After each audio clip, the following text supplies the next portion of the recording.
Today is our 29th session of WOW Bangalore. We'll be having Kalpana Ramesh from Hyderabad, who will be talking about can rainwater harvesting save the city water problems of Bangalore or any city for that matter. Now, I also acknowledge the presence of Mr. Nandakumar, CEO of ICCW Chennai, and also a member of our WOW group. And in collaboration with IIT Madras, they are spearheading the movement on clean water, sustainable clean water. And I also acknowledge Mr. Rick and Mr. Dev from Canada or wherever they are now. So with these few words, I would request Mr. Sanjay Gupta to give a brief introduction of Kalpana, followed by Mr. Sitapati Rao, who will talk about various works done by her in Hyderabad. Over to Mr. Sanjay Gupta. Thank you, Suresh sir, for the opportunity. It's a great pleasure to introduce Ms. Kalpana Ramesh. She comes from Hyderabad, and it's a pleasure. I am also from Hyderabad. Ms. Kalpana Ramesh is an interior architect, and she is the founder of the Rainwater Project. She is the founder of Crore Design Studios, and he is heading the Water Initiative SAHE, S-A-H-E, in Hyderabad. And she's a speaker at the Text Hyderabad and a member of IIID speaker, Hyderabad chapter. She is a designer, again I repeat, she's a designer based out of Hyderabad. Her commitment to outstanding practice demonstrates a unique ability to link her profession and passion towards water and environmental conservation. Thank you for joining us, Kalpana. I request Sitapati Garu to give a little more about her contributions and her achievements. Thank you. Thank you, Sanjay. Thank you. Paiji, can I? Yes. Mr. Sitapati ji. Yes, sir. Yeah. I am privileged to give a brief account of Madam Kalpana Ramesh, who is a woman water warrior based at Hyderabad. She will be sharing her Hyderabad experience in saving millions of liters of water thus far and counting to reach a billion mark through her water saving initiatives. She is a practicing interior architect. She has mounted her concern to save water starting from her home to different communities at large. Her objective is to have tanker-free homes. Her thrust areas are to restore and conserve water, mainly in the areas pertaining to traditional water harvesting systems. Under this, her thrust seems to be on lakes, step wells, and open wells, in which she has already implemented projects at ground level. She could achieve this by involving communities, corporates, and government. She has conducted several water awareness workshops for students and corporates. A particular mention in her initiative is her initiative to impart project-based learning among students by collaborating with students and institutions. She is a member speaker of TEDx Hyderabad. She has earned several awards from prestigious organizations like Jal Ministry. She is a founder of some organizations connected with water and her profession. Also a member of some organizations connected with water. In short, she is an exemplary practitioner of water conservation. Can one individual do so much for water conservation in about a decade or two? Yes, Madam Kalpana Ramesh could do it and continuing to do it. The last time I met Mrs. Kalpana Ramesh virtually was in a WOW Hyderabad first meeting last week. After hearing about her great achievements, I requested her to settle in Hyderabad so that her great executional skills on water are available for Hyderabadis. Now the floor is hers for the presentation. We're looking forward to hear. Thank you. I also welcome Mary Eggert from Canada. Good morning, Mary. Thank you, Sitapati Garu, and thank you, Suresh Garu. It's always a pleasure, anything connected with Bangalore, because I was born, brought up, and I studied in Bangalore. So Bangalore is everything to me even today. Though I'm a Hyderabadi, Hyderabad is my city, definitely, but Bangalore has always, a little in my heart always. So I would like to begin speaking about, all my designation and what I did actually, all these things Sitapati Garu has, and Satish also has told. But I come from a citizen background actually. Because, call में हो घंटा भर के बाद call करता हूँ. Somebody has to mute. Suresh ji, you have to mute. Please mute so that it will not disturb the speaker, please. Yeah, thank you so much. So basically, coming from a citizen point of view, see, always we think that there are no solutions. We can't fix this problem. It is too big. Or how do we collaborate with the government?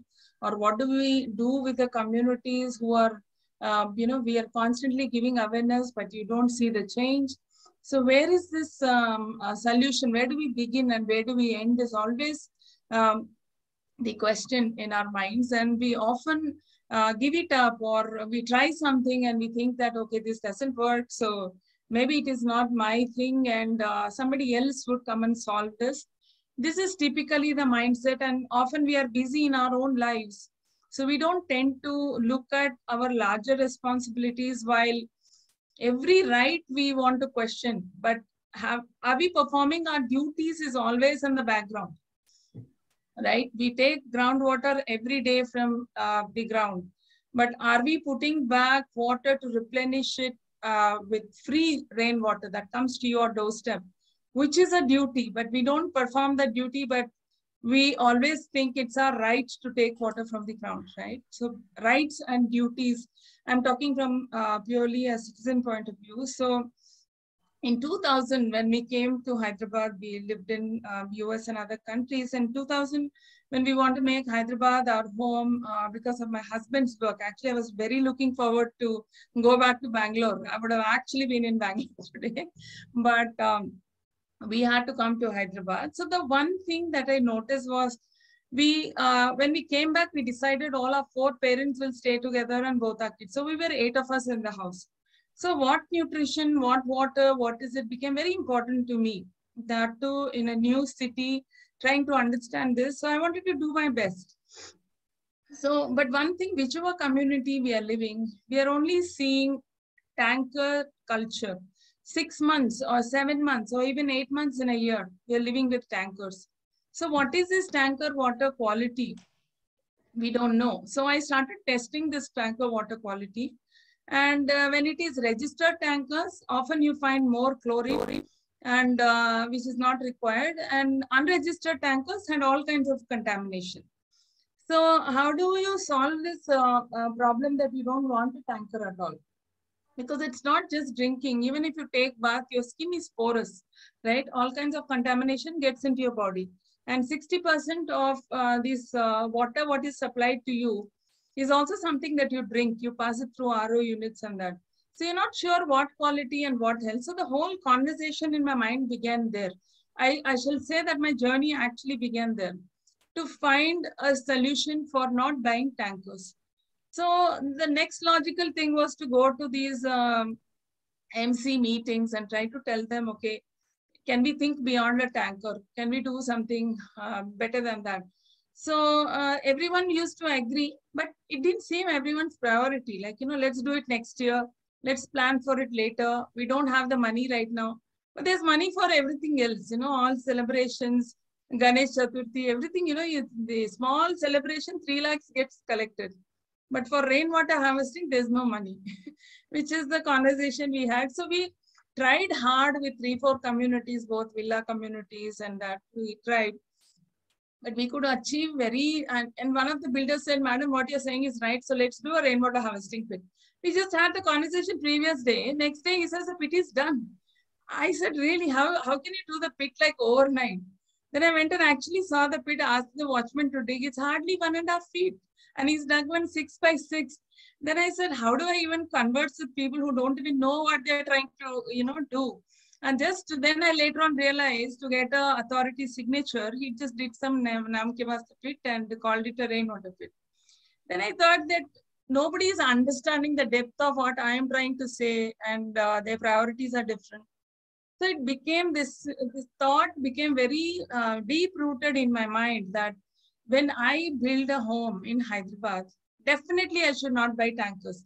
So what is it that I should do as a designer or as a parent or as a daughter-in-law? What should I do to become a tanker-free home? This became very, very important to me. More than the design of the house, this became important. So I think at this point, I shall share my screen. Ganesh, I'm the host, right? Yes, ma'am. You should be able to share the screen. If not, Pallavi can add you. There is a... Okay, I'm seeing it. Yeah, we are able to see it, ma'am. All right. I think you can put it in the slide view mode if it's Yes. converted. Yeah, sure. Looks good. And by the way, you put it very nicely. The spark ignited in you, and then you started the presentation. Very nice. Because why is it that a citizen cannot do anything? And what are those conversations in your head? And what are those stoppers? And how you can go beyond that conversation, to want to achieve something. So first thing is to achieve it in the self. Once you start believing is when you can go out and do something. This I strongly believe till date. So I'm calling this presentation itself the challenge of water conservation because till date it is challenging still. Though so many things have been achieved, still a challenging space.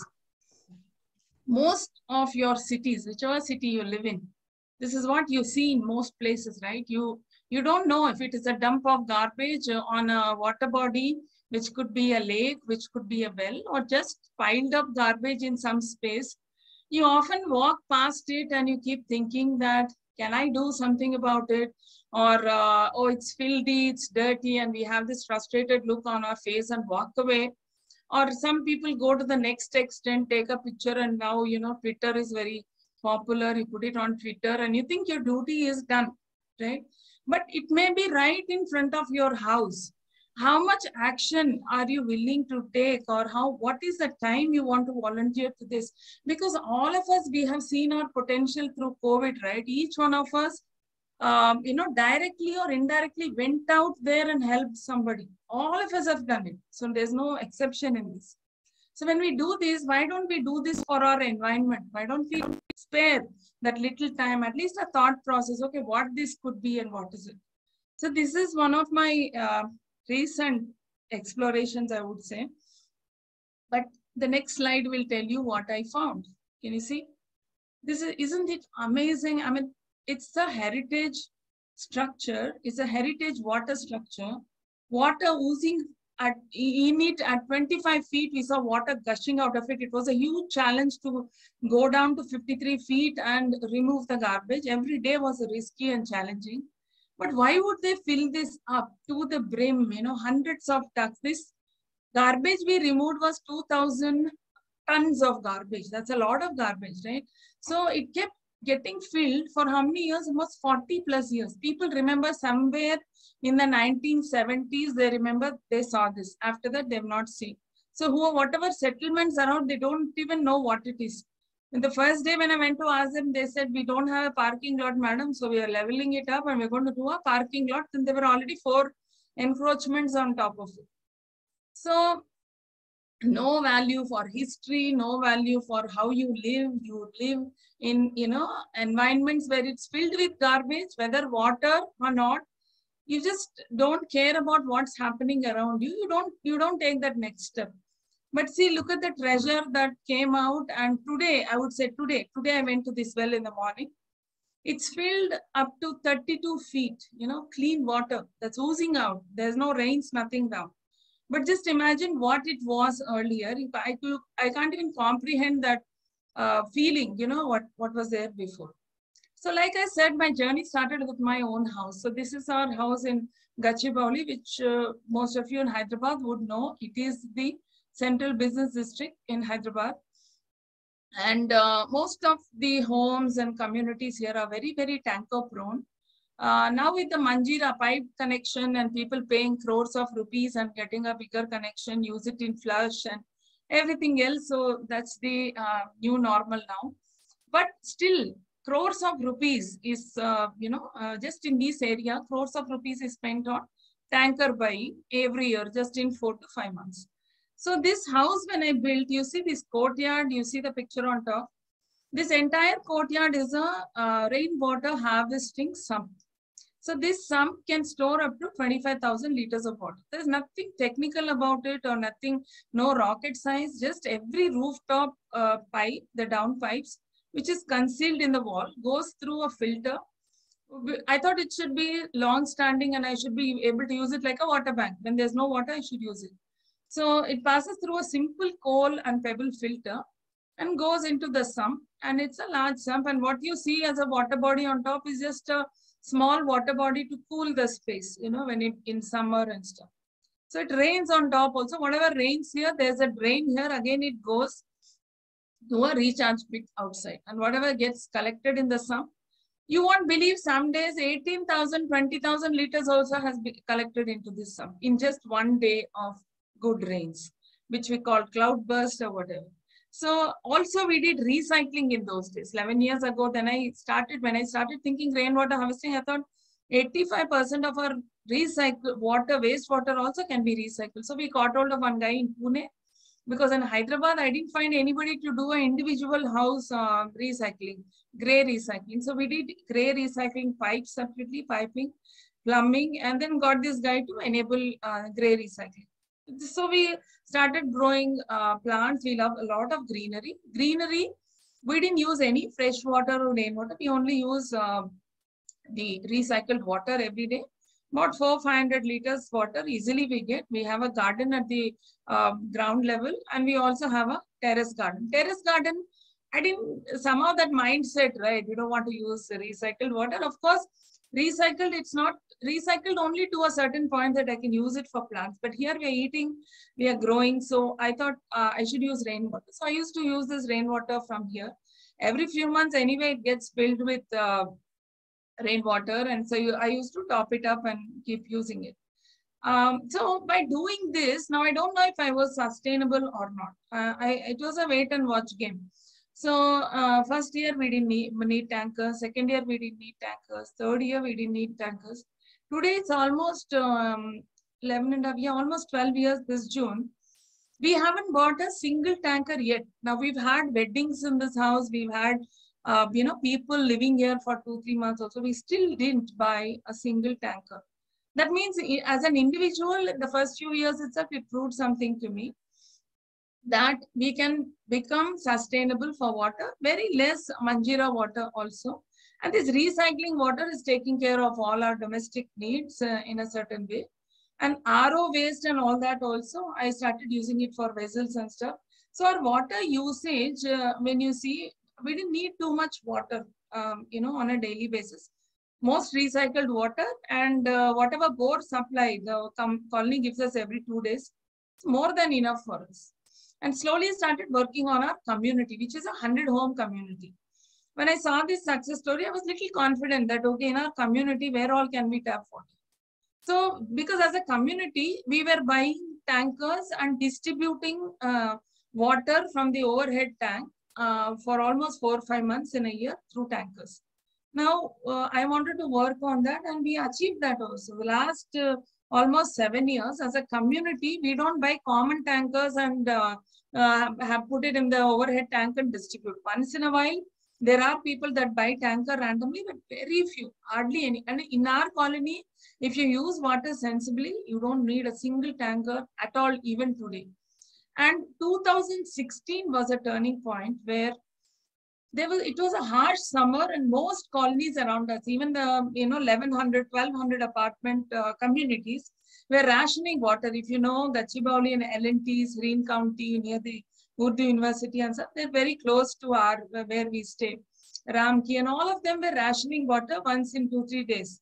So Most people, most friends, instead of bothering about work, they were bothering about how to ration water, how to use water, how many people will take bath today, what is it, you know. So it was that kind of conversation, which was very different. I mean, we never heard of this. But in that 2016, our colony went through summer and beyond without buying a single tanker. Now that was a turning point. I said, if 100 families can become sustainable because of the efforts we put, and luckily for us that time, the committee was very, very open-minded. They took it, accepted, and they made it happen. So it was easy for us to enable. And me and my husband both became part of the MC committee to make all these things happen for the colony. So that also helped in a big way.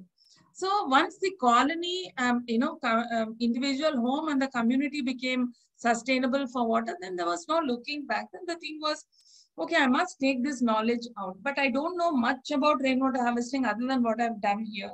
Though I'm in the, design and build field. So I started attending many, many rainwater harvesting workshops conducted by ASCII, by the government, by individual organizations. I started learning more, and that's when I started understanding a little bit more about the city and its water. Where do we get water? And I understood it like a little story that initially in the 1920s, 30s, we depended on two natural water, man-made water resources, where we used to fill the Musi river, what we call fresh water from the Musi. Used to, there was a dam that used to get water into these two water resources, which were enough for the whole city, which was called the Gandipet and the Himayat Sagar today. So we moved basically from 30 kilometers, and in 1908 we had huge floods, and around that time is when they built these resources. So from having water resources within the city, we moved about 30 kilometers. And in the 1970s, we moved to the Singura and Manjira river. So from there, we started getting water. And by the time it is 2004, we moved to Nagarjuna Sagar, which is 120 kilometers. So 30 kilometers and 70 kilometers and 120 kilometers. We were done with phase 1, phase 2, phase 3 not being enough. By the time it is 2014, we already were at Godavari and Krishna beds, which is 180 kilometers and 200 kilometers. And today, of course, Kaleshwaram project also we get water. Again, it's around 200 kilometers. So the point is, we have been traveling for water. Instead of making our city sustainable for water, like how we have done in our own house or community, we've been traveling for water. And is this sustainable? Is the first question that came to my head. How far are we going to live like this? In 1970s, if you see, Hyderabad's population was only 17 lakhs. Today, not very far from there, in 2020 or 2022 now, our population has already touched 1.2 crore and beyond. And in the next 30 years, we will double up as a population. So how much of river water are we going to get to cities, and how sustainable are we even today? Even after Niti Aayog declared that Hyderabad is one of the cities which is going to run out of groundwater in 2020, we didn't run out of water, but it was an alarm. Most communities that come to meet, even today as a social enterprise, we go meet, we give solutions. Many communities where the borewells hardly work and the water is at 1200 feet, 1400 feet. I don't even know if it is what kind of water that you are getting, but this is how it is even today. So from my community, slowly I started going into my own projects, because how do I take it forward? So the best way was my own clients, my own projects. So there are a lot of, factories or some spaces in colleges and some pharma companies where I did some work for. Everywhere I started talking about rainwater harvesting and enabling them to do, sensitizing them, and a lot of success stories came out. Then as a design studio, slowly from our designing interiors, we were actually started designing and understanding how to design rainwater harvesting, reuse and recharge methodologies for in different challenging spaces for different typologies of buildings. What if there is very less space? What if the foundation footing is too close? How does one do rainwater harvesting in such things? And maintenance, if you see 85% of the pits today don't work simply because people don't maintain it. It's like not fit it and forget it. Every year you have to maintain it. And people are so lazy even to maintain those little pits. But if they don't maintain, it doesn't work. So instead of going on giving this awareness, maintain, why not give maintenance-free solutions? Like how they do it in Germany, how they do it in Korea. Why not we bring these modular methods? So I started exploring. I found a couple of Indian make companies who actually went to Germany, studied their models, and are doing these modular rainwater harvesting. So modular rainwater harvesting is nothing but instead of a collection pit, it's a recycled high-grade plastic which is converted into modules. They are clipped together, and whatever digging that you do around bore wells or just rainwater harvesting that you want to do, it is just wrapped with geotextile. It goes under the ground, and you backfill it with a little bit with sand, and then you just backfill and you can grow something on it. You can put it under a road. So this seemed interesting, right? Only the desal chamber or a small filter chamber needs to be maintained. So it's a no sand, no gravel method, and it's very, very easy to maintain. So this method is good for builders because they don't want to lose real estate space. So what is that winning solution? And coming from an architectural background, we were able to give such solutions to builders where we were integrating it with the landscape, we were integrating it with the internal roads. How do you capture water on the roads? What kind of slopes and what is a biosphere? So we went into a little deeper understanding of how solutions can be created, how it can be least on maintenance, because that is very, very key. Because you can do anything, but if it is high on maintenance, nobody is going to maintain it. And even if you see today inside the apartment communities also, you see rainwater harvesting pits as garbage bins. You see plastics, you find all kinds of things. Means there's no respect or priority to these things. It should be taken up for cleanup. It should be guarded. None of these things happen. So what if it is in the ground and fit it and forget it model? Maybe this works, right? So these kind of solutions we started building on and understanding different, again, range, right? Costs, you can't give only high-end costs. And how does a low conventional model work with least maintenance? So we started exploring those also. And so started building a range of solutions. While we were working on that, and individuals in our network, friends, and that we started spreading the message. And that's around the time which I became a core member of an NGO called Sahi. And they said they wanted somebody to lead water initiatives, and I was ready to do that and slowly took on to it. And not just rainwater harvesting. I said rainwater harvesting, the largest catchment is our lakes and wells. Why are we ignoring those? These are also rainwater for you, very useful for rainwater harvesting. So I took up a lake very close to my community. Honestly, I didn't know, I knew nothing about lake restoration. I just knew, like an architect, that how I can map the lake, how I can understand where the inlets are. And I thought this is very easy when I go to the revenue department or when I go to GHMC. Or water board. By now, working as an NGO and creating awareness with some government faculties, I realized that this is possible to connect with them for various things. So I started connecting with them. But when I started actually working on the lake, I realized that the lake has several ownerships. If you go to the municipality department itself, it comes the revenue department, sanitation department is connected. Then the town planning is connected. And all of these have different agendas for the lake. And then you have the irrigation department and the water board, which is responsible for the stormwater channels, responsible for the sewage channels.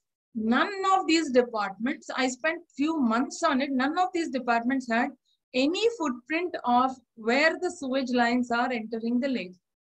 And I spent time opening more than 40 to 50 manholes around this lake, finding out where all is it connected, where is this sewage coming from, which building, and how is it leading to the lake, which nala is getting connected to which building, and how is the sewage. Because in my head, if I didn't understand the problem, how do I bring a solution? Because the problem seemed two things initially when I looked at it, that a huge amount of market waste every week comes, and fish, chicken, vegetable, right royally, they throw it in the lake. And in fact, the first day when I went and saw the lake, there were throwing right next to me. I said, Endandi, the lake, isn't it a lake? And why are you dumping it here? Madam, there's no other place and we have to remove it. And you know, I failed to argue with them, but I couldn't say much, but I was seeing that outrightly they're dumping. The next day morning, I go, one villa community, some puja or something happened. The whole thing in 2 drums, they came and just dumped it there. And in between, you see all these puja saman and this and that coming and dumping. Then I found everything from syringes, and syringes, when I found, I understood that there's a small nursing home there and they don't have, and that's when it was so mind boggling to me to understand these small nursing homes actually don't have STPs. They don't segregate, they don't recycle. So blood to fetal to any kind of thing will be going into this drain and reaching this water body. So it was very disturbing to understand these things. Though this lake had only sewage, there's luckily no chemical effluent. But a week, 2 weeks later, I went and saw there's this oil floating on the lake, you know, engine oil kind of a thing. Then I understood, okay, what is this oil coming from? Then I went to a service station nearby.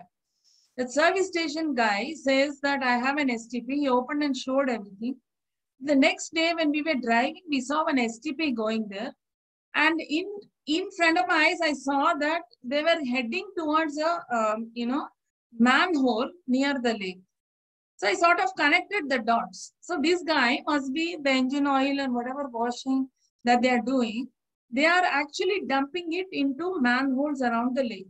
So I started solving each of these problems by going and talking to them, taking photographs. Sometimes communities share pictures. But community gathering was another big challenge. You know, everyone in this community, I don't live. This is adjacent to where I live. What is your agenda? Are you a politician? Are you a government? Are you going to encroach the land? These are the questions, but none of them are bothered that somebody is coming to even say that I'm going to make this lake happen. So that's not important. But what is she going to do with the lake is very important.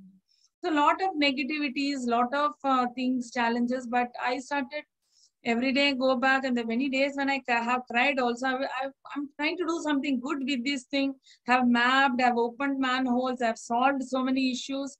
I'm trying to sensitize people, but even after all that, the first cleanup, you won't believe, at least 400 people I would have talked in parks and communities and all that. So at least not 20 people, you know, I didn't have a huge expectation. 20 people might probably be coming for the first cleanup. We got the gloves, we actually, you know, designed rakes, how to pull this heavy duty garbage from this. And we went to hardware shops, we figured out how to make these rakes, metal ones and that, and everything was ready. Nobody turned up, only me and my supervisor was there. Then we thought he just said, shall we just go back? I said, no, let us do, you know, we decided, let us do it. So when we started doing, then of course, few people just joined us that day. That day it hit me that if people are not connected, this is not going to happen. I can get a fund, I can understand water quality, I can do all kinds of things. But if people around are not connected to water, that's when I started questioning myself. It is not just around the lake. Most people are like this, that they always, see, as Indians, we have this habit of questioning everything and going to the rock bottom and analyzing everything. But there will be very few who you can count who will actually come on ground and do something. And that few that come also, the other negative, you know, people who drive negatively, they sort of push them back in a certain way. So I had to, you know, firmly decide that even if I am the only person talking, even if I have 1% or 2% today, it is okay. I don't need 100 people to support me. So that 2-3 people I found, you know, started working on solutions. And I had a great connect with the local zonal commissioner. I didn't know her at all. I just walked in one day and I said, I'm doing this lake. And looks like I have to coordinate with so many departments. And you as a commissioner is the highest authority here. So it will be great if you can. And I'm giving my time and stuff to this lake. Would you come forward? So she started, you know, also doubting me that, okay, like you, many people come, many people meet, many people say, I want to work on a lake or so. Then after that, it all fizzles out. So she was little, you know, not so But she said some few encouraging words and said me. So I said, okay, fine. This is good for a beginning. Then when I had to connect to these departments, there were 3-4 manholes which were overflowing sewage and directly falling into the lake. This has been happening for more than 2 years. And this sewage were also flowing into one small Kattamaisama temple. They say Kattamaisama temple is nothing but small temples that were built on bunds of lakes. They're like, protector of that water body, right? But that temple was actually beyond the road because even the road was encroached and the lake was encroached, the road was laid and communities around it. So slowly I started understanding I have to work with people who are on wrong footing to do something right. So it is very, very challenging and most of them don't know they are on the wrong footing, don't know that they are in buffer zone, don't know that many people argued with me, our sewage is not going into this lake. I had to open several manholes to show them. So then I started creating a drain map and I started thinking that decentralized action. No? Let me go to every community and say that, I took water samples from borewells. I took water samples from the lake. I started showcasing that your borewells are also getting black water. If we remove the sewage, at least what you're sending into the lake, it's not enough that you've sent your sewage out, but it is coming back to you as disease into your borewells. So if we can undo that, at least 30% of the sewage that is coming into the lake can be undone. This took 1.5-2 years for me to convince, but 3 large communities came forward and they actually agreed to remove the sewage lines and to get them into this legal line and, hand-holding them through the government process. All of this, I took time. In fact, I went ahead and even tried to convince the builders who have done this. But of course, they didn't play any role and they were so irresponsible. They didn't even respond. And because again, people suddenly they have to put so much money each apartment. It was a challenge, but I'm so happy and glad that these apartments finally understood and they came forward and they undid that. So lot of challenges in this lake, but lot of learnings. How a community behaves. What is that change? So one thing I understood, I'm sure all of you are battling some water issues. Any community, if you take 100% may, 80% will be people who say, who don't react to anything. They will not say yes or no. There will be 20% who will be either saying that this is right or this is wrong. In that 20%, there will be only 2% who are completely negative. If you can change that 2% of people, you have the entire community on your side. This is something I figured out. It took a long time for me to understand this. So for me, while working on the lake, while doing water conservation in different sites and understanding that we are saving water as individual communities, in a platter, what I understood in my head is high urbanization population, right? It's growing population. So this is 2050, our city. And it is doubled up from what we are today. And I'm sorry, I don't have that map, but it's going to double up for sure as development and also as a population. More than 80% of our municipal limits is already over extracted for groundwater. And there is no 70% of our sewage is untreated, and it is in our lakes, it is in our wells, it is in our nalas, it is all around us. So if we didn't recycle, we go through these things where we think it's not a problem, but it is a problem. It is coming back to our borewells, and we are spending lakhs of rupees in the hospitals, not knowing why we got this disease. But little bit care, little bit understanding, and some money had we put into our environment around us, we won't be spending lakhs in our hospitals. And urban flooding, the cycle of buying tankers and not being able to control these urban floods. Of course, added to this is climate change. So because of climate change, huge amount of rains, and you are not able to capture these rains because we don't have enough water bodies today. Some 3,000 water bodies became 1,500 became 300, and 300 today is only 185 lakes in Hyderabad. And each lake was 20-25 acre lake, has become a 8-acre lake, a 90-acre lake has become a 22-acre lake. So this is a common story of every lake where I don't know why is it that real estate guys are only interested in encroaching lakes. This is, I think, very common in every city. But my point is, if as a citizen, if I'm aware that I am the first one, and that I'm the first building to get flooded in any flooding situation. I will not go and invest in such floods. Imagine if nobody buys around buffer zones or around lakes, the builder will not build anymore. They'll not be encouraged to build. So anyway, this is the crux of the problem that I understood. And here are things that I thought are problems. A, lack of awareness. You may be educated, you may be, thinking you know the world, but you don't have a simple thought process of how to manage your water.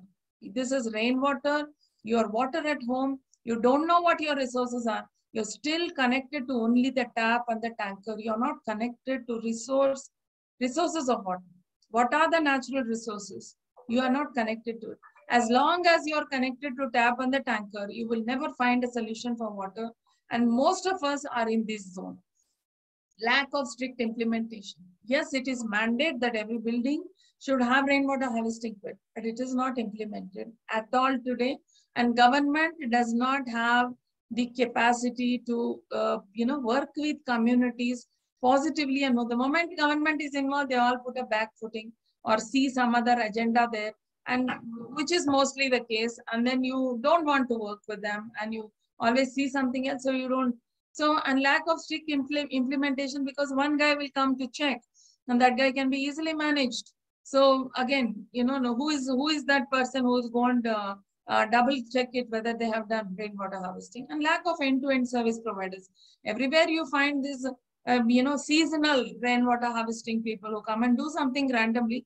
There are very few who are genuine, who do it scientifically, who understand the strata, who understand what is a shallow aquifer management, what is a deep aquifer management, where to do, where not to do, and what kind of, building typologies need what kind of solutions. Nobody has a clue. Most of them don't have a clue. So there is no end-to-end service providers as well. If you see this lake, after working a lot on this lake, I understood that we can create this unique model where government, NGO or a social enterprise and the communities can, if we come together, all three parts, then we can achieve something. So government did a lot of things, as in digging the roads, desilting, because there are many manholes under the road. We found that manhole and asked them to open it up. So the government helped, wherever we require. Every cleanup, about 48 cleanups we've done. Every cleanup, they have come, the sanitation department made sure, and removing the hyacinth regularly. So we enabled a lot of things that the government has to do, which they were not doing actually. And then slowly you started seeing water from a garbage floating lake. The moment you saw water, birds came in. Now this is something very, very simple, right? When there is water, you will see a bird life happening. But when there is garbage, you cannot see. So very simple things I understood, and it was so fascinating to see how nature was responding the moment we were cleaning up. And you see these colonies, they removed their sewage lines out of the lake. Instantly, 30% sewage was out of the lake. Today, of course, we are battling more sewage coming in the storm line. And we are figuring out solutions to take care of that also today. So it's a different battle. But from 12 inlets, I was able to get it down to one storm inlet alone. Made each community remove the illegal line and that. While doing all this work, now one guy who was putting up a building completely on the other side, right at the lake, somehow he got permission, but he was not in the buffer and FTL zones. So we couldn't do much, but he happily put the sewage new line into this. Now communities became a vigil, they became like a social fence. So they put it on the group that somebody is putting a sewage line. The next day went with the government departments, tried to remove that line. Every time I go there, something happens, they get some call, they come back, they say, Madam, let's do it tomorrow. And none of the commissioners are answering this question, even after putting photographs on that. So I understood there is a heavy political connect here, and nobody wants to touch this. Then, literally fed up, I went to that building to understand what this building was used for. So it was getting ready for OYO rooms. Then I wrote a mail to this OYO founder in Delhi. I said, look, I have put years, at that time it was about 2.5 years of work. A lot of work has going into it. Can you help me as a responsible startup? Can you help me with this? So immediately I got a response within few hours. He connected me to the Telangana OYO head. He said, I'll get him to talk to the builder and tell him, if you do illegal drain, we will not, we will revoke the agreement. We will not have the agreement for OYO, and OYO will not have any connect with this building. We'll revoke the agreement. If you do a legal drain line only, we will accept this. Within 3 days, we were able to remove that entire line, and that guy had to dig 100 feet and got permissions and did a legal line. So my thing is that every problem has a different solution. You have to think at a different solution today, and you can see that I didn't have to touch the politician who is already supporting something wrong. What kind of conversation can I have with him? I didn't even go to the builder, but I found a solution and it worked. So same problem need not have same solutions. We can have different problem, different solution. And even the lake cleanups, I had to be so innovative, because cleanup is not something everybody loves to come and, they just come like 1 or 2 times. That here we are talking about 40 plus cleanups or 50 plus cleanups. Kayaking and cleanup, where they will drag something to the edge, and then kids and parents would come together and move it. And then they would get to kayak here with a lifeguard and all that. So that was exciting for the kids. So we had different types of cleanups, different mindsets, right? I also understood a lake is something that connects the entire strata of the society, a very high-end home, middle class home, a slum guy. And what I should talk to these different people has to be very different. The slum guy, we had to talk to them in such a way that we help them, and then they help us back. But if you go to a very high-end community, I have to talk technical stuff. I should have a 3D plan of the lake. I should, reimagine the lake. And I have to rethink the precinct. There's a lot of other conversations. And when I go to a middle class or another apartments where, the mindset is, why are we doing this? Can the government not do this? Why are we even, putting our time in this? Why? It is government's duty. We are paying taxes. They should do it. So different mindsets, different problems. But I understood one thing, that we can't take a ready-made solution and tell people, accept this solution. There's nothing called public opinion in this country. But we honestly, working around these water bodies, should create this stakeholder engagement by understanding what do they really want. They're not wanting something because they have a block, understanding something, or they have faced some issue earlier. So we have to go to the bottom of that and try. And that's how these kind of achievements, were possible to happen. So slowly I started connecting with, RWAs in that about 7-8 colonies around the lake, where constantly year after year were flooding and a lot of contamination. Because if communities around lakes do a lot of rainwater harvesting, the sewage water will not get in. First of all, it is getting diluted in a big way. So the contamination levels come down. Urban flooding can be avoided because already there is flooding. And then if it mixes with sewage water and if it backflows, we are creating more disasters and throwing pathogens all over the place.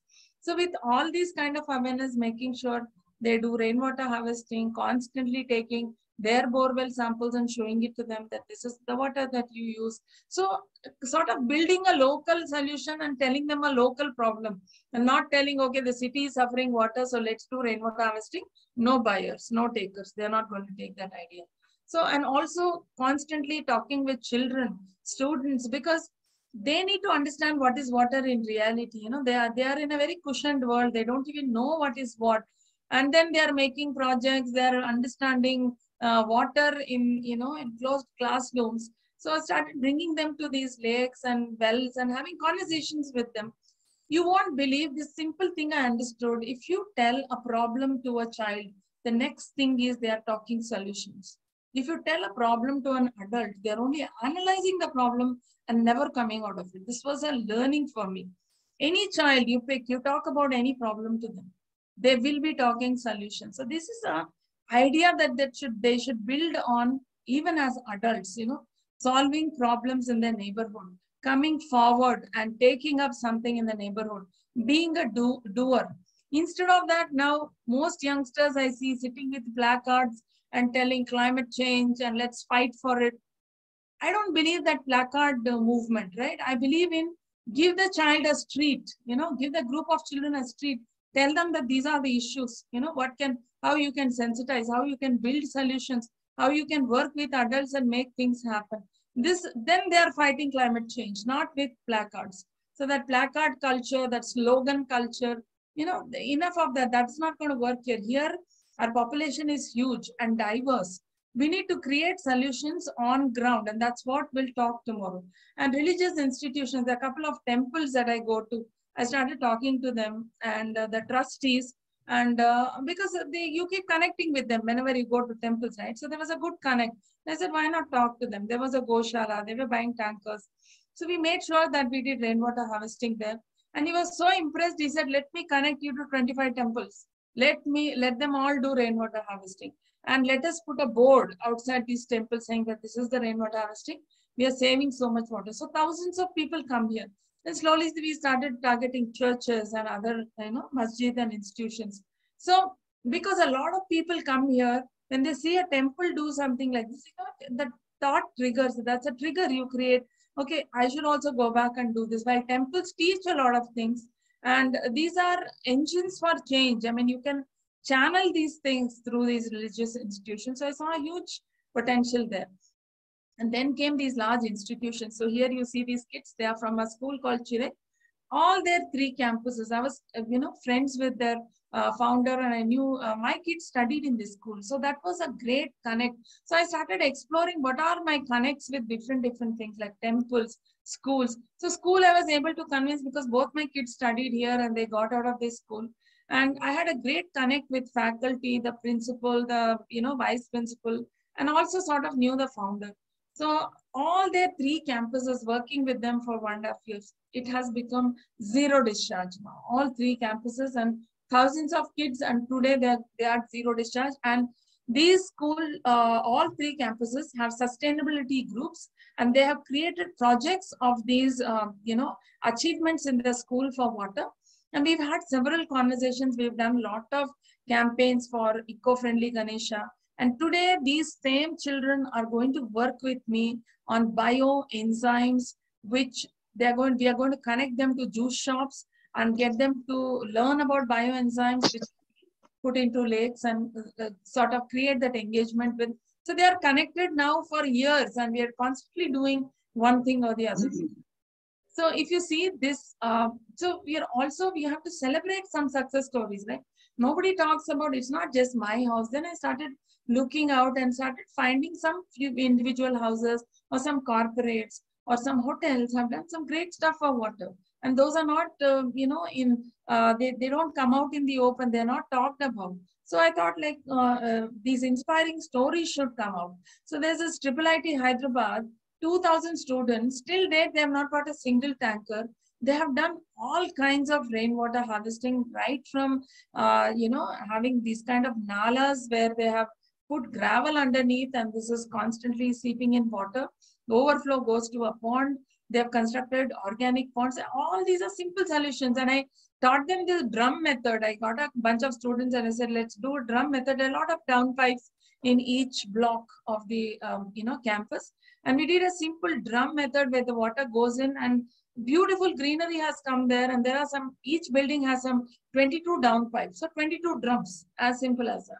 Got it? And all of them are working so beautifully. So simple solutions. Every time the solutions need not be expensive, but everything works. So these red dots that you see, these are all rooftop areas of one particular area I wanted to study, because maximum, by doing an RTI, we understood that this one particular area buys maximum tankers even from the government, which is about 4 crores every year in 4 months.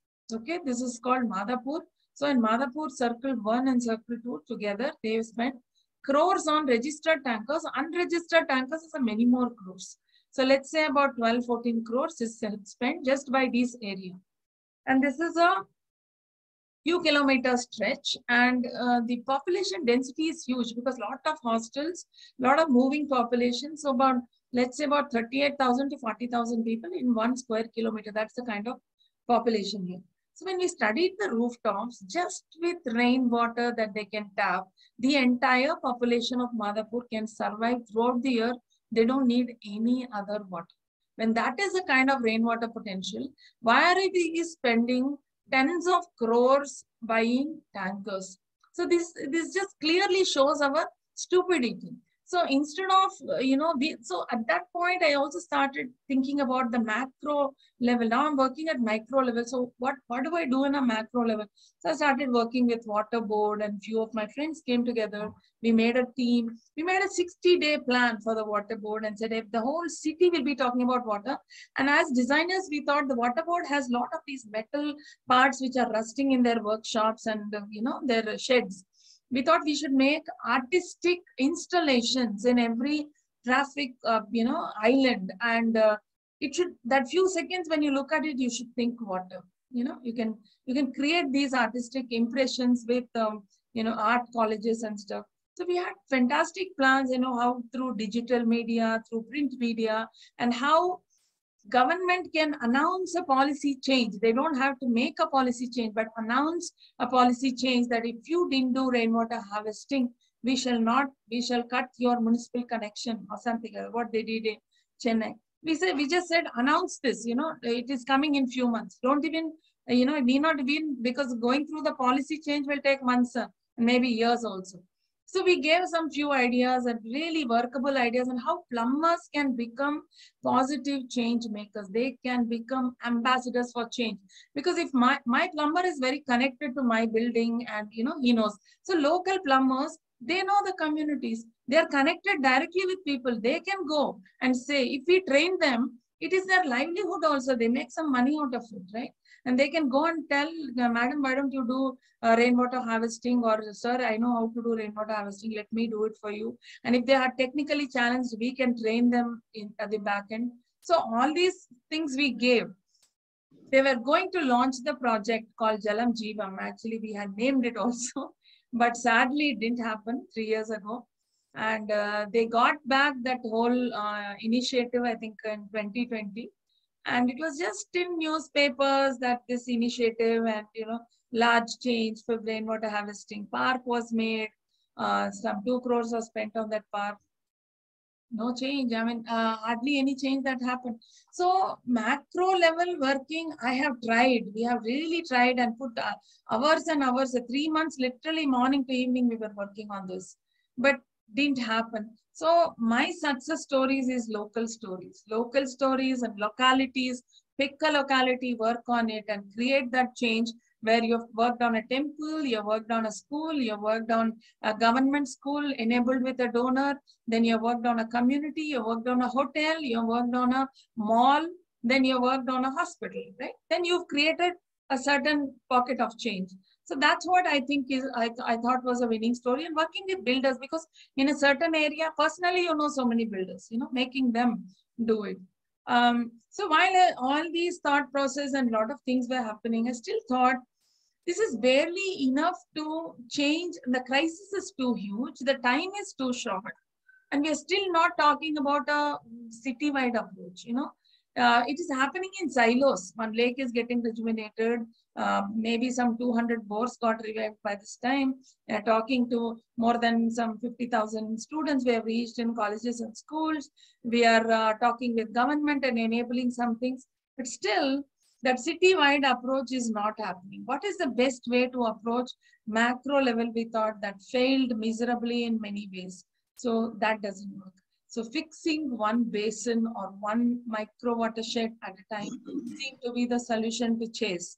So we got a fund. I applied for a grant which HDFC had announced, and I won that grant. In fact, that final round was in Bangalore only. I was very sure I'm going to win it. I didn't have anything to show them. I just had a plan, a very big plan to make one area water rich. So what is that plan? And I told about my work in there. They didn't have any questions, in fact, and I thought they're not even going to give me the grant, and I was the first name they announced.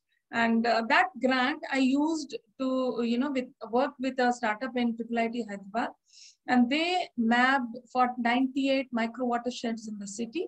And I said, just divide the city into smaller blocks for me, so I can work on this block. And each block has wells, each block has lakes, each block has a network of communities, so opportunities for common area, rainwater harvesting, all of these opportunities are present in it. So if we can create replicable model blocks, maybe this can be replicated anywhere in the country, anywhere in any city, in a village, anywhere.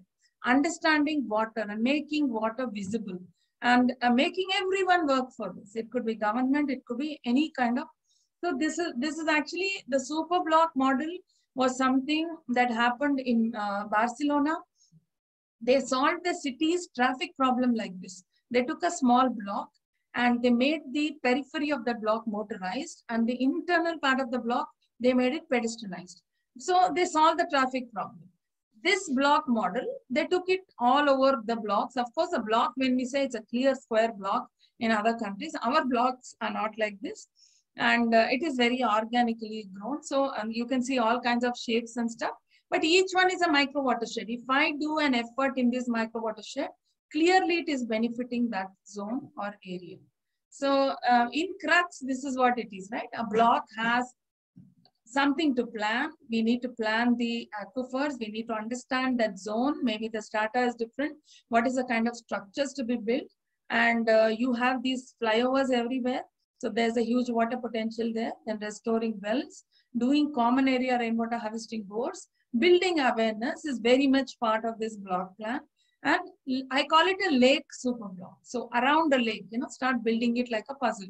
So that's in Crux what it is. So again, another grant came by and we were able to identify 7 colonies. We had money to do only 11 or 12 injection bores. We were able to achieve 30 because we sort of negotiated with communities. We will give you 2 for free. You guys do another 2 or 3 and you maintain all 5, right? Reverse bore wells or rainwater harvesting structure. So we were able to negotiate and we double the impact. You won't believe so many colony presidents who I don't even know have called me and told even the bores that are not working are working great because of the interventions that we have done. Now we are going to ask our colony to take up in a big way and do. So all those are happening, and constant awareness, hand-holding technically, understanding the strata, and many people have rainwater harvesting. Why it is not benefiting them? We have to answer that question also. So showcasing them, understanding the strata, and also at a local level, we started working on a very detailed scientific plan as to what is the rainwater that's coming, what is the wastewater that is generated, and what is getting saved, and what is getting thrown, and what are the different types of water in this block, including piped water supply. Put numbers, once the moment you put numbers, you're very clear what is the problem and how to take care of this. So we are trying to do that. So now that again needs a grant. We have to put a few watershed experts on it. So we are on that job right now. We will be starting that work March. So our idea is these 98 blocks will have a plan, will have an understanding of water, and we want to put it all together in a mobile water museum or something. I don't know who will fund it, but somebody who can fund it. It should be a touch screen thing that I go to any community, they should be able to touch their building and understand water in the zone and how are we managing, and all the numbers of what are the, what is the situation of water and what is your potential and what you can do with this much water and how you can benefit, how many years you can, you can benefit if you do something like this, all of this. So these are the pits that we did. So based on whatever money we had, we did that. But this year we got another small grant. So all of this, we're going to change it into modular pits, and these cement ring pits, which we've already done, we're going to make 2 or 3 silt traps, because now we've understood how much of silt is actually happening on each of those roads. Huge amount of construction happened, then flyover happened, then this and that. So how to take care of this continuous flow of silt, and the rainwater harvesting will not even be seen now. It will be covered and you'll have some creepers or grass on top of it, because every rainwater harvesting pit in the common area will eventually become a dirt zone, will eventually become a garbage zone. So this is what, and this is the first block, this is about 10 square kilometer. Let's say we worked seriously around 4.5 square kilometer. Huge success, even if we don't do 100% of this block, which we want to, even if we do 30-40%, we've seen huge success. So this is what it is. So well restoration, lake restoration, these water structures, and also understood this one inlet into the lake, again from the Nala, a lot of garbage comes. What is the point of going on cleaning up? Instead, we built, with a drain screen engineer, we actually made this custom made stainless steel train screen, got a fund for this, and understood what is because the quality of water in any block is equal to the amount of garbage in that block, because every time the water flows is garbage. That's the quality. So the catchment, the healthy catchment is a healthy water quality. So we understood what is the garbage that's coming and went on all the streets with communities, sensitizing, showing photographs about these are all the things that you're throwing in this nala, and this is coming at the lake. The next time anything you throw, you will be fined. And going with the government authorities and talking to these. So a lot of garbage throwing has stopped now. And, otherwise fruit crates, everything used to go into the nala and get into the lake. So now the lake is literally 98% garbage free. The habit of throwing has stopped, and this whole nala thing that brings garbage is also stopped. So creating clean catchment, can you see the difference? These 4 pictures will tell you what is the difference, right? From here to here, when it is leached water and it's black water into your borewells, compared to this may be not drinking water, but at least green, gray water, let's say, with, constant treatments and solar water, solar powered aeration, minimal treatments, keep putting bioenzyme because you have continuous flow of sewage. So there has to be continuous recurring treatment. So what are those cheaper treatments which community can pick up and do? So creating a lake protection committee for the first time in the country, which is a registered body, just like an RWA. We got this lake protection committee registered, so people are serious about it. We created a bank account, and today I'm so happy to say few communities are contributing towards this. Small things, the greenery management. Then I went and spoke to the government. This is what communities are contributing. You haven't given a rupee or you have not contributed so far. So they signed off on a 13,000 or a 15,000 monthly that is going to come into the account for some sort of maintenance here. And they enabled that every week, every 10 days, they're going to remove hyacinth, they're going to remove garbage. So the sanitation department is informed. So there is a continuous follow-up because you have to make it sustainable. And when people put 1 rupee into something, they are bothered. They want to see what is happening with that 1 rupee, and they are slowly getting involved in this game. And this well also that you see it was a complete garbage-filled well. We removed, and through the 2020 floods, more than 35 lakh liters from the street that you see, this street is sloping towards this well site. And 150 meters around this well was a complete garbage dump. Other than the well is in such a bad condition. Equally bad was about 6 feet garbage around this. So we were able to continuously engage government faculties to keep removing. While we did this, it took me 6 months to convince them that this is a well and you cannot put a road on this. There was an approved plan to make a road happen on top of this. So my sense was somehow, and they were all busy with COVID, right? I sort of convinced them, so just allow me, I'll do it and let's see about your town planning thing when it gets approved. My sense was once we find water, once we show a success story, once it is in media, there's no question of filling up this well. So slowly after this thing, they came forward. The government, the Jal Shakti also, some people visited this well restoration. And the government actually did a fence so that no garbage throwing happens. And they did this Harita Haram, greenery on this entire 150 stretch. So it is not just us doing, involving communities and making government do, slowly arm twist them into making something, make it a winning story for the politician also. Earlier I used to think the politicians are the worst people to work with. But if you can showcase a winning story for them, they will come around, they will put the money and they will make it happen. You can make the initial step and they will follow. And around this time is when I also started. Sorry to butt in, Kalpana. See, there are a lot of questions our participants would like to ask. If you can complete in another 3 to 5 minutes, it will be nice. We'll have more time for question answers. I will.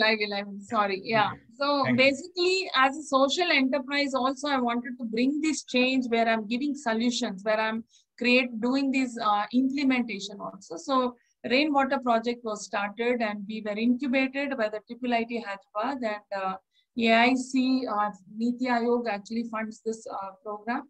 So Started doing it in institutions, sites, resorts, started showing them success stories of how they can do it, and small units, how you can recycle black water or gray water, large institutions. So yesterday we went to a government college, a 6-acre college. They're also going to take up and do right from stadiums to apartments to communities to, you know, small and big industries, builders. So started working with many people, and then wells, we took it on a war footing, because every time we find a well, within a year, we are not finding that well anymore. It's getting filled up and built upon. So these are all success stories of well restoration in the last 2 years. We did as a social enterprise. 70% is commercial projects and 30% is always a social project which we invest in and bring funds and make it happen. All of these 6 wells were from garbage to, you know, a functional well today. We also create the footprint. We create a book for each well where we talk about the learnings, the challenges, the drawings, the geotagging, and understanding of the urban fabric in that and how it can help them. Like this was next to a masjid. We told them that you are water intensive and how it worked, a goshala and how it worked. They know 2,000 cows and they were buying tankers, and today they don't. And another well, and how you can create rainwater parks out of it, you know, rain gardens out of these. And this is the well I showed you earlier in the picture, and this is happening. I also started working in peri-urban areas and district collectors who are willing to take up this change. I said water anywhere is water. So let's start working on those and creating some winning stories for them. And the work we did in Narayanpet, actually tomorrow the Jal Ministry is going to give them an award, and they've also asked me to take part in that, because literally from day one to the last day, I was with them working. And parks as rainwater harvesting zones, this Bangalore has done it beautifully, and creating swamp parks around lakes. And we are given a lot of pilot solutions for this problem of rainwater harvesting under flyovers. And of course, huge level of awareness. Here you see a municipality commissioner who came forward and gave social auditor cards for champions in that area, because I said, let these people only go and inspect who has rainwater harvesting, who does not have an STP and all of this. So when people start questioning people, then there is a change, right? So, but they can't just go and ask. So creating these cards with the commissioner's signature, they have the right to go to any apartment or anywhere and question these things. All these, I mean, including plumbers and that, I have already told you. I think that, yeah, that's the end of the presentation. Sorry, I've taken a lot of time, but it's a few years of work. Ma'am, really excellent presentation. Impressed, I hand over to Ganesh for taking this forward. Yeah. So before we start the QA session, right? So just wanted to introduce a few things. Like we are starting with a WOW Hyderabad mission very soon, probably in the month of March, where we will be working like whatever you mentioned, right? 98 super blocks. Definitely WOW would like to be partnering with that. So I would like to call upon Sanjay sir if he wants to talk on this particular stuff. Sanjay ji, if you can take over. Mr. Sanjay Gupta. Not sure. So okay. Anyways, so like before we go into Q&A, I would like to introduce. I would like to ask our own Mary Eggert, who is the founder of Global Water Works, to share her views on today's session. Like, what did she feel? What did she connect on this?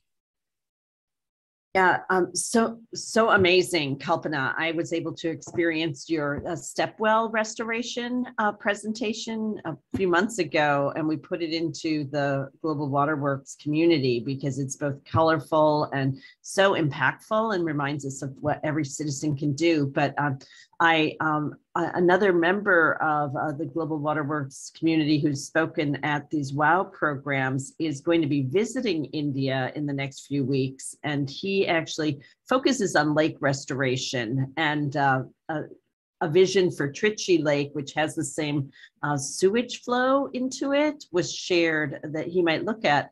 But he had to leave today's call, but he would love to connect with you when he's there. And I put a link in the community here or in the chat to him. I'll use his contact information. He's an expert with restoring lakes using both the enzymes that you mentioned, as well as aeration, and a really holistic approach. So we just say applause, applause. Every WOW event is so worth getting up for. I prefer these to sleep. So thank you, Suresh Pai, for organizing, Kalpana for your vision, and Ganesh for keeping all the technology humming. And pleasure to be with you all today. Thank you. Yeah, Thank you. thank you. Let me start the Q&A session, okay? Because I have some doubts in my mind. So that modular rainwater structure, whatever you showed us, right? The reclaimed plastic, is it from Retas? Yes. So you are working. Retas is not the only one, Ganesh. There are many today. But Retas, I found them genuine, and these are actually IT, engineers who actually left their jobs and went to Germany, understood this model. And so I've been connected with them for a few years now. And now when we started the social enterprise, they wanted to partner with us, and that's all. Yeah. Nice. So I believe even they are a social startup like you, right? I mean, right. Cool. Second thing, it's not a question, it's a compliment. You said you are maintaining a book on every step well you restored. Really thanks, because that's like a knowledge trove, right? Wherever you can preserve, somebody can pick it up generations later, they will understand what you have done. And for me, I have been following your work on social media, and for me, your social media account itself is an encyclopedia on rainwater harvesting, right? So whenever I open it, I just get a lot of idea. And I was really proud on the day when PM unveiled the Statue of Equality in Hyderabad, and they compiled a list, right, of all the all the tourist attractions in the city, and the step wells you restored have found the place over there. I mean, nothing can be more proud than this particular moment, right?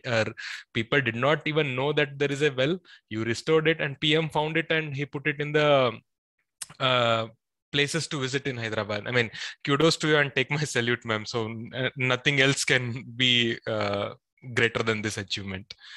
I have one question. See, you have done so much of work. See, it is individually, it is very difficult. The funding of all this work, how did you manage? So let me tell you that also, I kickstarted this idea that communities have money, right? It's why are we going only to CSR? So I started talking to temples and made them do rainwater harvesting with their money. Like temple trustee called a couple of their devotees and said, we want to do rainwater harvesting. It is going to cost us 1 lakh or something. Can you donate? Instantly, they said yes. Anything for the temple, right? And for the masjid, I connected with a school which is nearby. It's an international school, and I've been working with them too. I said, instead of getting projects from somewhere else, why don't you fund this well that I'm doing? It's a Gachibowli step well. Gachibowli is named after this humble step well.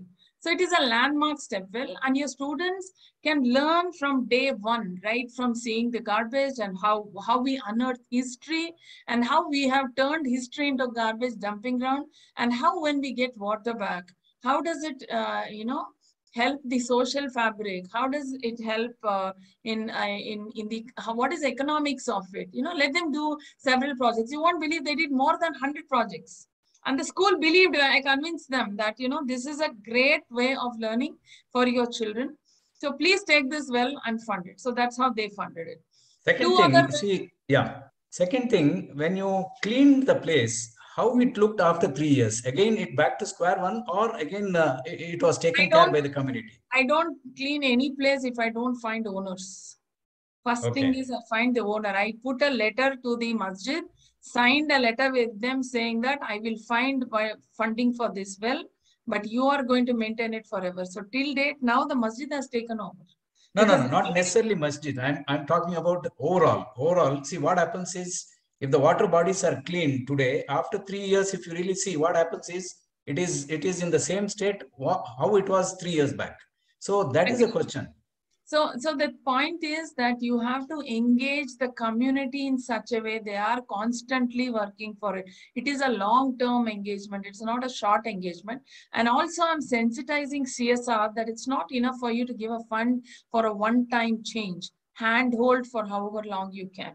Right? And generate some money from the public, some from the government, and some from CSR activity. So together, and you can connect to Rotary clubs. You can connect. Now Rotary Club is coming forward to handhold one lake for us. Only maintenance, not funding for anything else. Maintenance for the next 10 years.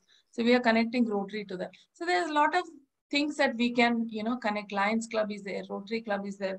So they also work for sustainability for water. Instead of telling them to fund something, we are telling whatever we've restored, handhold the maintenance. So we have to find people to handhold maintenance also. But if the community connect is not there, then you are missing something there. Because I can't be there every time or somebody else cannot be. How you understand, how you connect to water. So today, even that 2-3 weeks, I see some hyacinth overgrow or something, I stay quiet. I wait till somebody in the community points it out. Then I say, okay, call this number and coordinate, and they're able to do that nicely. So they've got into this mode where you have to, sort of get them going. And long-term sustainability, only it is possible with communities only, nobody else. And everything needs funding. Nothing comes for free. Either the community, from the community, I found a builder who helped with stone pitching for the bund. From the community, I found someone who helped, who was a drain screen engineer who engineered the drain screen for us. So I found many solutions in the community itself. You find researchers, you find funders, you find people from the government who live in those communities. So it is just connecting the dots. There's enough number of problems, there's enough amount of money also. But how you connect what? How you connect schools, or how you connect temples, how you connect masjid, how you connect institutions to this change. So, so each locality has a multiple of it. Quickly summarizing what you said is, in community lies strength, whatever it is, physical, monetary, emotional, everything. Right? Everything. Absolutely. Nice. Actually, we see one hand raise by Raghunandan Raichur. Please go ahead and ask the question. You can unmute yourself, please.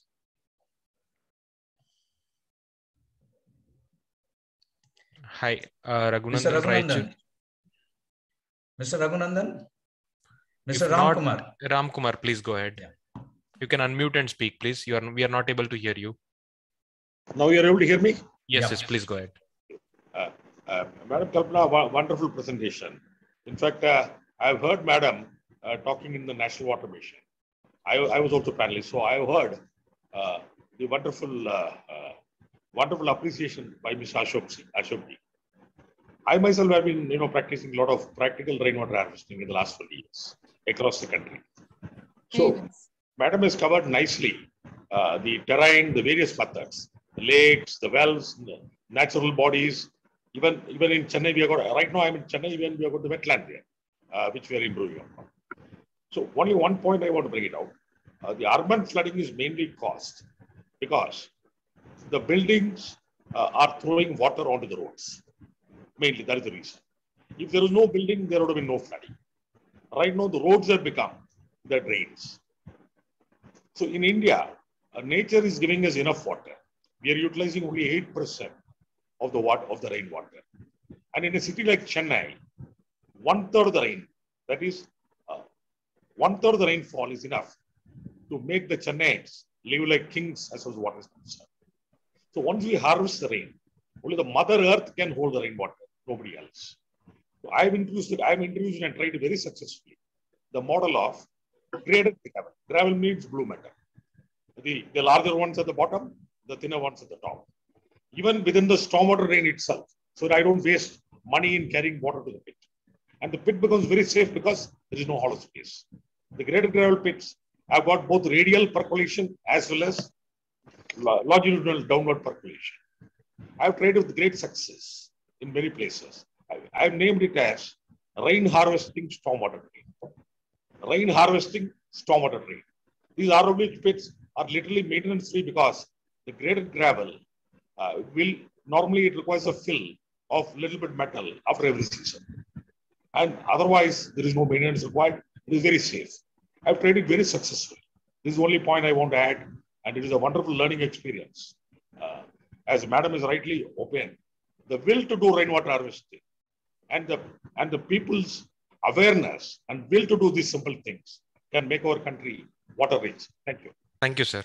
Thank you. And like many people do, you know, all of us do interiors for our homes, right? And as an architect, I know how many lakhs go into it, into furniture. And so rainwater harvesting and water management and sustainability should take equal ground.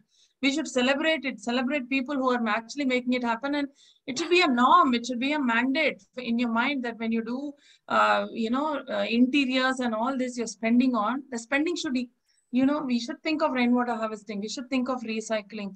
All this is definitely, you know, should become part actually. Well said, ma'am. Well said. Every unit should be a water positive unit. You can see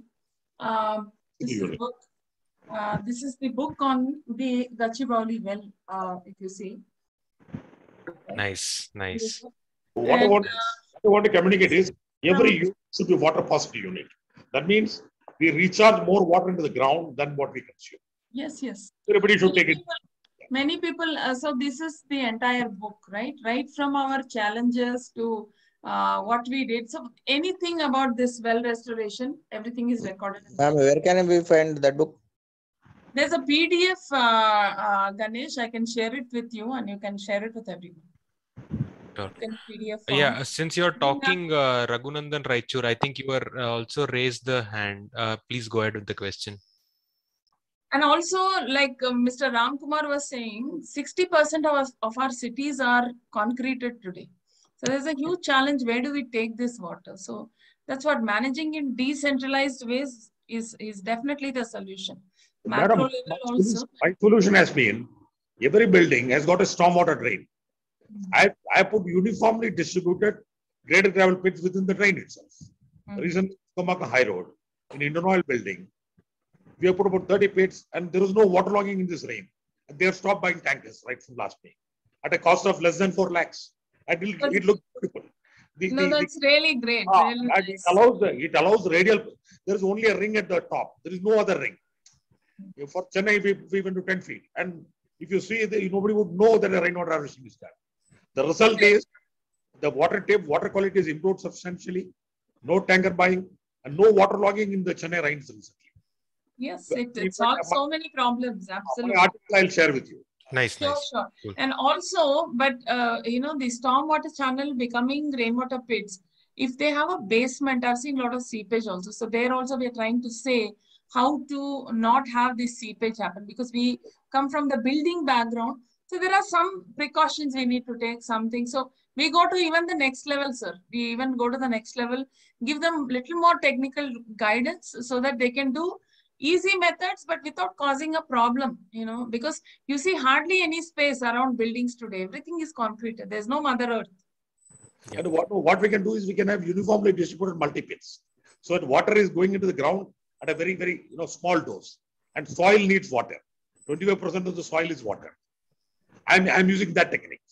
So where there is only 5 feet space in one of the apartments, we've done these modular units where we have lined it with EPDM liners. And along that storm channel, we have put injection bores. So this EPDM liner makes it like a bubble.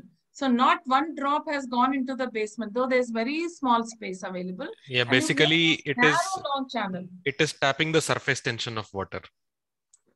Right. And it is holding it like a bubble and it is going into the injection bores in between.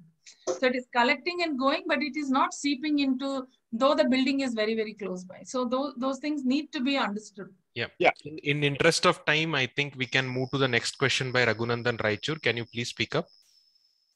Good evening, ma'am. Yeah, good evening. Ma'am, in Raichur, we have a lot of wells containing garbage.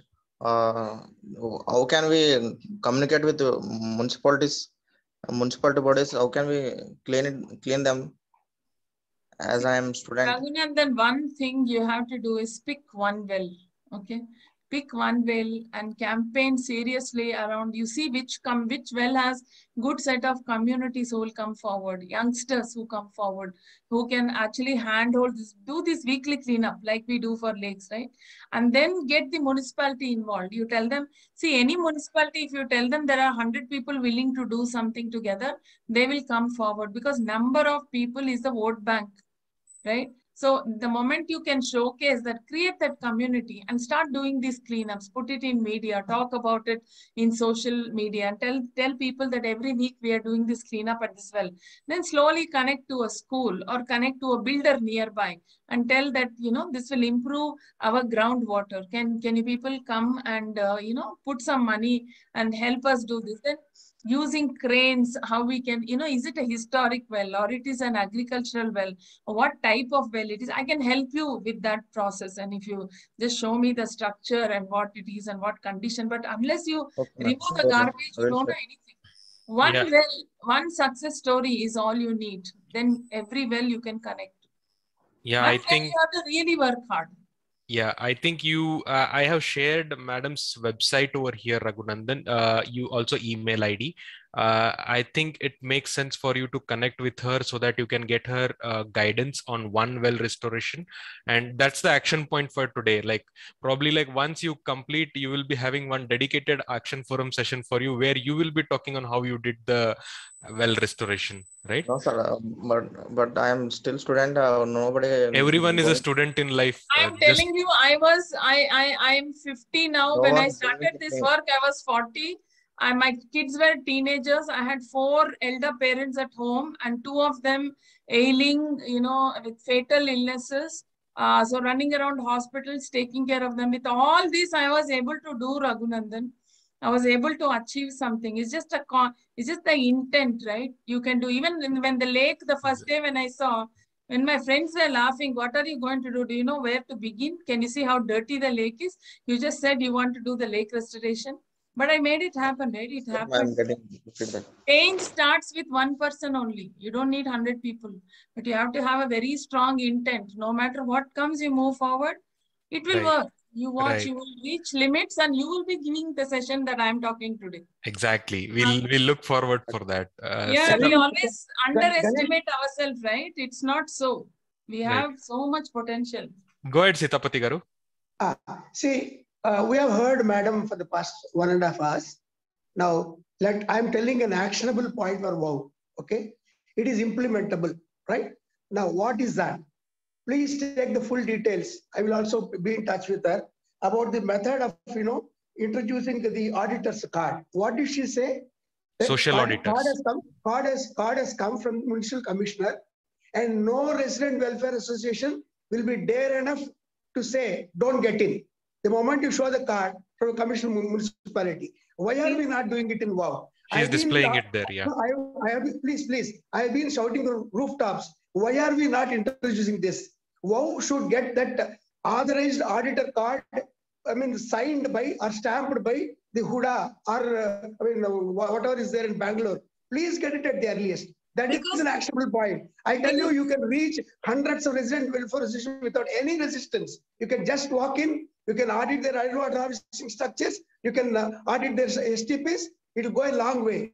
Dr. Hariharan has been going on telling, that, how to reach hundreds of people. There are ways to do it. We are discussing and we are not putting up into practice, sir. I again repeat, our probationary period of WOW is over. If you introduce a WOW, through WOW with an authorized audit card, let us do it as a target and see that it is implemented in the maximum in another next 3 to 4 weeks. I count on you, Suresh Paiji and Ganesh, to see that Dr. Hariharan takes it up very seriously with inputs from Kalpana Ramesh. So this one we did it, we tried with a small municipality because we had 4 or 5 very, they're just always doing something, right? So we said, can you take this up? So today they're going to every community talking about rainwater harvesting, giving them technical help and teaching them also how to do. But with this card, they have entry into every community. Everybody will talk to them. There is no community that will say, I will not talk. So we did, again, Ganesh, like I said, creating replicable solutions. What can be replicated across the country. Even in a panchayat village, this is a municipality, right? But in a panchayat village also, if you women or what get these cards, they will make something new happen. They will spread the knowledge. And here, when people go and talk about this, not authorities, not anybody who's come, and people who are neighbors, who you have, who understand who you are, will go and talk. They will be, and they're not, we told them actually, we trained these social champions that you're not going to complain. You're going to celebrate what they have, tell them their potential and how they can do. And the mayor was convinced and the municipality commissioner was convinced. In fact, he printed these cards and gave 14 of these cards. And you know what happened after this? The big change, the commissioner himself came to us and said, give us 5 different, locations where we can do large rainwater harvesting pits. In our municipality, we happen to give them 8 locations. 6 are approved. The funding is done. They're starting work tomorrow. Wow, that's really nice. Yeah. I mean, we'll take this as an action point. Yeah. Point taken, Sitapati Garu. But please give some credit for, making this as a start point in Hyderabad in the municipality. Because it took a lot of time, Ganesh, actually to conceptualize this, whether it will be accepted. And for people, it was a winning thing, right? He said, hey, I have a card where commissioner has signed and I have the authority. So what I see every time, what is it in for me? This is the kind of people you find. There'll be very few people who are working with nothing. What is it in for me? This is something. Right? Exactly. This is like empowers you instantly. When you show this card, I'm connected with the municipality and I am a social auditor for water. No questions asked. Everybody should answer me questions. And what we did is, after we got this in every community, we created an app, Ganesh. I will also share that app with you with some watershed experts. We created the app, and these guys who go to communities, right, they record it in the app. They talk about how many borewells, because we have no clue how many borewells, how much water is getting extracted. We have no clue. How many borewells, whether the STP is working or not, whether they have rainwater harvesting pit or not. So we put all this on a map and we got interesting data, which we gave the municipal commissioner and he was impressed. Now we said, you have work to do. We said, we mapped it and said, these are the zones which don't have STPs. These are the zones which have STP and not working. And these are people, 80% didn't have rainwater harvesting pits, where it is mandatory even in a municipality. So we showcased it. So this is real story, right? I mean, we are not faking anything. These are people who went and found this, and we put it in an app and made a map out of it. We gave it to the municipality. Now it's the municipality's job to do, and social auditors' job to keep on coaxing wherever they went and make sure that they talk about success stories to them. Nice, nice. Kalpanaji, one last question to you. So I would like to get connected with Pramila, whom you know in the Pebble City. So can you facilitate the process of how to get this audit card? I would like to be an auditor myself in our locality along with Pramila, Pebble City. So right now we did this social auditor thing, and we got social auditor was not liked by few politicians. They said by telling social auditor, you can do anything, you're not just water. So we made it again water volunteer. So the wording had to be changed and all that. So in all that exchange, the people were a little bit taken aback. But you know what has happened? These 5 champions, every day they are going to some community talking about rainwater harvesting and making it happen. With or without the card, we have enabled a big change there. Nice, nice. Cool. So we want to take it to different municipalities and also GHMC zones and tell, but we have to find these serious champions, Ganesh. If we don't find agreed. Then this app won't work. Then see, with the app, we were able to create a map and clearly go and tell the municipal commissioner, this is what is wrong in your municipality. Can you make this change? Yeah. So we are almost at the fag end of the session. Dr. Hariharan, do you want to talk now? Sir, you're there? I'm not sure whether he's there. Anyways, any last minute questions? Otherwise, we can wind up this really impressive session for today, which has a lot of action points. And that is what is the primary objective of having action forum meetings. And I'm sure by the time next time we have Kalpana ma'am visit us over these kind of sessions, we will have multiple such success stories, which we can tell, replicate, and proudly put it across. So cool. If we don't have any other questions, really thanks to everyone for sticking around. A little bit overshot of time, but I don't think anybody has any complaints on that, because it was such a, I mean, it's there was a famous dialogue in this Three Idiots movie, right? Wherever the knowledge is coming from, just grab it. Today there was knowledge from everywhere, and we have grabbed it with all the hands put together. So really thanks, Kalpana ma'am, for being with us, sharing your experiences, success stories. I'm sure after this session, multiple people will reach out to you. And I am a big fan of yours. I will be always interested to see your success stories coming up on the social media. So with that, let's conclude the session today. A lot of action points. Thanks once again.